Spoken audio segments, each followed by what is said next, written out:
नमस्कार, मैं हूँ राजवीर और एक बार फिर से आप सभी का स्वागत है, अभिनंदन है मेरे इस नए ब्लॉग में। और मैं हूँ अभी पहुँचा महाराष्ट्र के नासिक शहर में। जैसा कि आप हमारे पिछले लगातार 2-3 वीडियो देख रहे हैं, त्र्यंबकेश्वर धाम से ही आ रहा है, तो हम ब्रह्मगिरी पर्वत पे पहुँच चुके हैं। और अब यहाँ से मैं थोड़ी ही दूरी पे 100 150 मीटर की दूरी पर जो है एक है गोदावरी नदी की, जहाँ से उद्गम हुई है, उस जगह पे मैं जा रहा हूँ और इसके इतिहास से लेकर इसकी कहानियों के बारे में आज जानने की कोशिश करेंगे। जैसा कि मालूम है कि भारत की पवित्र नदियों में से एक गोदावरी नदी है, तो उसकी कुछ कहानियाँ हैं जिन पे हम लोग बात करेंगे। आपको मालूम है कि भारत में नदियों का इतिहास काफ़ी पुराना रहा है।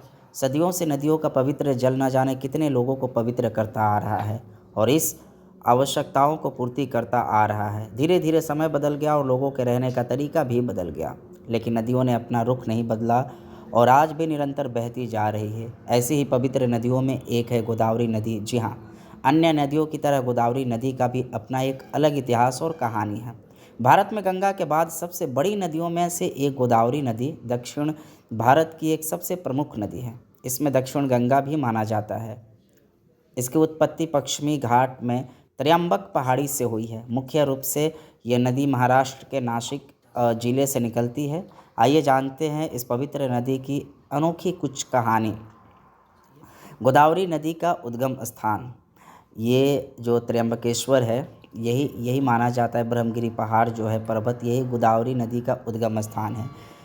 गोदावरी दक्षिण वाहिनी गंगा महाराष्ट्र नासिक जिले में पश्चिमी घाट के ब्रह्मगिरी पहाड़ियों से में 1067 मीटर की ऊंचाई पर निकलती है और पश्चिमी गोदावरी जिले के नरसापुरम बंगाल में खाड़ी से मिलने के लिए दक्षिण पूर्व में 1465 किलोमीटर की अधिक की यात्रा जारी रखती है। यानी कि शुरुआत उद्गम जो है नासिक से होती है और इसका अंत जो है बंगाल में, और 1465 किलोमीटर की जो है यात्रा तय करती है। अन्य भारतीय नदियों की तरह गोदावरी की उत्पत्ति एक शिव मंदिर त्र्यंबकेश्वर से हुई है। जैसा कि आपको मालूम है, भारत में 12 ज्योतिर्लिंग है, जिसमें से एक त्र्यंबकेश्वर में है।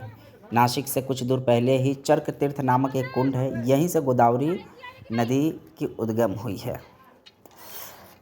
अगर हम बात करें कि किन किन राज्यों से होकर गुजरती है, तो ये बेसिकली जो है मध्य प्रदेश, कर्नाटक, छत्तीसगढ़ और कुछ अन्य हिस्से और उड़ीसा में शामिल है इसका जो है। और धार्मिक महत्व की बात करें तो इस नदी की अपनी पवित्रता के वजह से गंगा की बहन से कम नहीं माना जाता है और ये भारत के सबसे पवित्र 7 नदियों में से एक है। नासिक शहर धार्मिक रूप से न बल्कि केवल इस दक्षिणी वाहिनी गंगा के जन्म के स्थान के रूप से भी महत्वपूर्ण है, जहां उन्होंने अरब सागर में गिरने से इनकार कर दिया, बल्कि रामायण के साथ शहर के गहरे जुड़ाव के कारण भी ये महत्वपूर्ण है। नासिक के दंडकारण्य का एक हिस्सा माना जाता है, जहां भगवान राम लगभग 14 वर्षों तक वनवास में रहे। नदी के किनारे तपोवन जैसे स्थानों पर आज भी पूजे जाने वाले इस प्राचीन मिथक की झलक मिल जाती है। नासिक में गोदावरी के तट पर काला राम मंदिर भी है, जहां 1930 में बाबा साहेब अम्बेडकर ने मंदिर में प्रवेश करते हुए काला राम मंदिर प्रवेश सत्याग्रह शुरू किया था, जो अब तक दलित वर्गों के लिए प्रतिबंधित है। वास्तव में गोदावरी अपने मूल में कई उल्लेखनीय घटनाओं की साक्षी है। नांदेड़ में अपनी मध्य पहुंच में तख्त श्री हजूर साहिब नदी के किनारे ही शोभा बढ़ाते हैं, जहां गुरु गोविंद सिंह अंतिम सांस ली थी। यह स्थान सिख धर्म के 5 पवित्र स्थानों में से भी एक है। तो इसी जगह पर हम लोग गए, घूमे और काफ़ी मज़ा आया। ये एक धार्मिक स्थान है और जब भी आपको अपने जीवन में समय मिले आप जाइए, और आपको जानकर बड़ा आश्चर्य होगा कि एक छोटी सी जगह है जिससे पानी निकल रही है।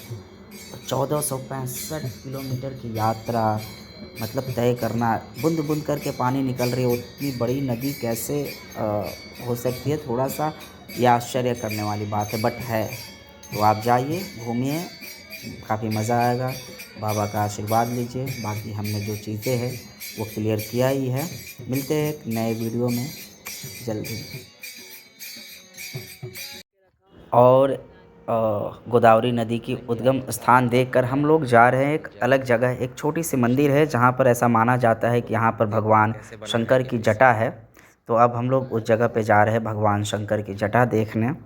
ये रास्ते हैं, कुछ दूरी पे आपको लोग दिख रहे हैं, उसी रास्ते पर जा रहे हैं और मैं भी बढ़ रहा हूँ। तो काफ़ी नासिक जो है काफ़ी धार्मिक स्थान है और जहाँ पे भगवान शिव विराजमान हैं, गोदावरी माता है, गोदावरी माता का भी दृश्य दिखाया। और आप देख सकते थे कि छोटा सा कुछ बना हुआ है, उससे पानी आ रही है। वही 1495 के 65 किलोमीटर की यात्रा तय करती है भाइयों। तो चलो अब चलते हैं, आपको मिलाते हैं भगवान शंकर जी की जटा से, दर्शन करवाते हैं।